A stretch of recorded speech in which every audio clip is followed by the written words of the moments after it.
So again, I thought that you delivered a really nice lesson. And it was nice that it was something new that you hadn't done before with the book creator and that kind of thing. And I thought that you did a really nice job introducing it and preparing the lesson. It was very nice. I thought it was really nice how before you started the lesson, you reviewed their prior knowledge. So you talked about what do we use this for, what do we use that for, and that's always really important to do at the start of a lesson, to just, to restart and think about what do they already know, what have we already learned. I thought that the video was a really good idea so that they could, front load their information. So once again, what do we know?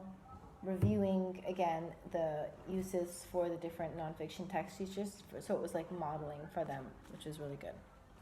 I thought it was really great that you involved Samuel.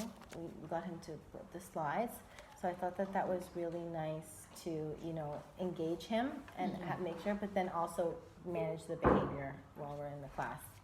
So it was really nice that you involved Samuel, because that way his energy was focused. He was helping you. He was happy. He was still paying attention to the lesson, and it was better for you to manage the class. So I thought that that was really nice. Some things to work on for the future. Yes. You might want to, at the start of the lesson, put something like nonfiction text features or something on the board, like the title of the lesson, just because students, it's been proven that they learn better when they know explicitly, when it's been explicitly told what is it that we're learning about today. So you might want to have something like that at the beginning. Let's do that. I'd say for the instructions on the board, you should either write it like on a paper, like a chart paper, or large, so that it's very clear. And I would go through the instructions with them. This is what you're going to do. Number 1, large writing for the instructions. Number 2, large writing for the instructions.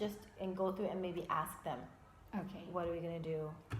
What are you going to do next? What are you going to do next? Because they sometimes they seem like they're paying attention, but they're not paying attention. Or if they forget or get confused, then they then have a easily visible source to look at the instructions and see, okay, yeah, that's what I'm supposed to do. Okay. And then I would say, the only other thing I would say is perhaps if you're showing like the book creator, I know it's different because you never used book creator before, but if you ask, like, I can give you my iPad, or you can send and prepare an example. Even if it wasn't on the iPad, what do you want it to look like? Here's the picture, here's the title, here's this, so that they have a visual image of what your expectation is. So an example prior to asking them to do it, I would say. Okay. Yeah.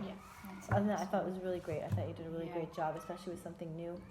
Yeah, it was good. I thought we'd work the example together. So maybe just use one fully worked out example and then do because I sort of anticipated that lots of people will use that time to decorate. And I think another thing is I didn't realize the time scale of it.